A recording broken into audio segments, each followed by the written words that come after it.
Hello students, BA second year, विषय समाजशास्त्र और टॉपिक है अपराध। ये इसका चौथा वीडियो है। सामान्य अपराधी कौन? ये आता है कि अपराधी कौन, किसे माना जाए अपराधी। तो समान रूप से अपराधी उसे माना जाता है जो समाज और राज्य के नियमों के विरुद्ध जो व्यक्ति कार्य करता है या नियमों को तोड़ता है, उसे जो है वो अपराधी कहा जाता है। अब अपराधी ठहराने के लिए कुछ चीज़ें ज़रूरी हैं, जैसे उपयुक्त आयु। इसके लिए आयु उपयुक्त होना ज़रूरी है। जैसे कहा जाता है कि 7 वर्ष की आयु से कम का बच्चा यदि कोई अपराध करता है तो वो अपराध के अंतर्गत नहीं आता है। और उससे अधिक, मतलब जब अपराधी घोषित किया जाएगा तो उसकी आयु भी उसके अनुसार होना जरूरी है। और दूसरा, स्वेच्छ क्रिया, मतलब उसने जो भी क्रिया की है वो अपनी इच्छा से की है, ना कि किसी के दबाव में आकर की है, तब वो अपराधी माना जाएगा। और अपराधी इरादा, उसका इरादा जो है वो, उसका उद्देश्य अपराध करना होना चाहिए। और चौथा है, अपराध कानूनी रूप से राज्य के लिए हानिप्रद होना चाहिए। खाली व्यक्ति के लिए नहीं बल्कि राज्य के लिए उसकी क्रिया जो है वो हानिप्रद होगी, तब वो अपराध की श्रेणी में आएगा और करने वाला अपराधी की श्रेणी में आएगा। तो इस प्रकार से देखा जाता है कि कानूनी दृष्टि से अपराधी वही है जिसने इच्छापूर्वक बुरी नीयत से ऐसे कार्य किए हों जो समाज या कानून के द्वारा दंडनीय है। अब आता है कि अपराधियों का वर्गीकरण। अपराधी का वर्गीकरण सदरलैंड ने वर्गीकरण को बताया कि निम्न वर्गीय अपराधी।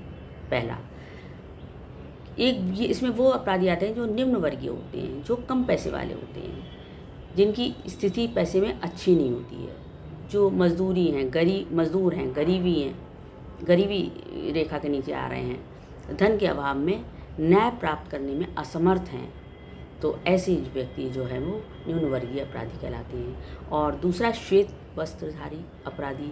ये अपराधी वो हैं जो बड़े बड़े लोग होते हैं, बड़े व्यवसायी, बड़े नेता, इस टाइप के लोग जो है वो श्वेत वस्त्रधारी अपराधी कहलाते हैं। सदरलैंड ने श्वेत वसन अपराध की कुछ विशेषताएं बताई हैं। जैसे श्वेत वसन अपराध समाज के उच्च सामाजिक आर्थिक वर्ग के सदस्यों के द्वारा किया जाता है, जैसे कोई नेता है या कोई व्यवसायी है बड़ा, उसके द्वारा। इस प्रकार का अपराध अपराधी अपने व्यवसाय के दौरान कानून भंग करके करता है। और अगला है, इस प्रकार के अपराधी चूँकि सामर्थ्यवान होते हैं, इसलिए कानून तोड़ने पर भी इनका कुछ नहीं बिगड़ता है।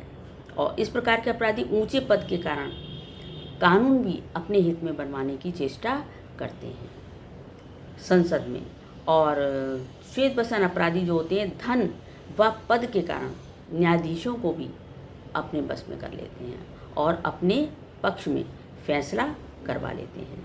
और इसी तरीके से श्वेत वसन अपराधियों पर कोई भी कानूनी कार्रवाई इसलिए नहीं हो पाती है कि उनके विरुद्ध कोई संगठित कदम नहीं उठा पाता है।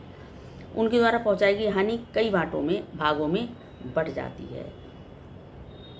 श्वेत वसन जो अपराध है वो आर्थिक प्रकृति के होते हैं, पैसे के लिए किए जाते हैं। इनका उद्देश्य होता है अधिक से अधिक धन कमाना या अधिक से अधिक सुख सुविधाएं प्राप्त करना।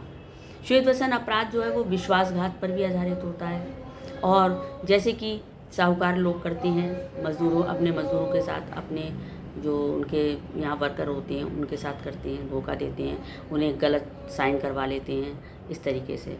और इसी प्रकार ये जो अपराध होते हैं, जैसे मुख्यतः चिकित्सकों, कानूनवेत्ताओं, शिक्षा अधिकारियों, व्यवसायियों, संसद सदस्यों, राजनेताओं, इंजीनियरों, डॉक्टरों, उद्योगपतियों आदि के द्वारा किए जाते हैं। इसके बाद आता है कि लोम्ब्रोसो का वर्गीकरण। इन्होंने कितने भागों में बांटा है अपराधियों को? पहला बताया जन्मजात अपराधी होते हैं, जो जन्म से ही होते हैं, जो अपने परिवार में भी देखते हैं कि हमारे बड़े लोग भी अपराध कर रहे हैं, चोरी कर रहे हैं, डकैती कर रहे हैं, तो वो जन्मजात अपराधी, उनके बच्चे भी बन जाते हैं। पागल अपराधी पागलपन में अपराध कर बैठते हैं। आवेग युक्त आवेग में आकर के गलत कार्य कर बैठते हैं। और आकस्मिक अपराधी जो अचानक परिस्थितिवश अपराध कर बैठते हैं। और अर्ध या नकली अपराधी कैसे? ऐसे अपराधी खतरनाक नहीं होते, वरन ये आत्मसम्मान के लिए अपराध कर लेते हैं। आदतन अपराधी, जिनकी आदत ही है अपराध करना, जैसे प्रतिकूल वातावरण के कारण अपराध ऐसे लोग करते हैं। अपराधी सम, इस श्रेणी में वे व्यक्ति आते हैं जो जन्मजात अपराधी और ईमानदार अपराधियों के बीच के होते हैं। और इसके बाद हेज ने अपराधियों को 4 भागों में बांटा है। प्रथम अपराधी जो पहली बार अपराध करते हैं। आकस्मिक अपराधी जो परिस्थितिवश अपराध करते हैं। आदतन अपराधी जो अपनी आदत है उनकी कुछ ना कुछ काम गलत करने की। और पेशेवर अपराधी जो पेशे के रूप में, व्यवसाय के रूप में अपराध करते हैं। तो इन्होंने 4 प्रकार के अपराध बताए। इस प्रकार से अपराध का वर्गीकरण अब समाप्त होता है। और इसके बाद नेक्स्ट मैं अगले वीडियो में। Thank you.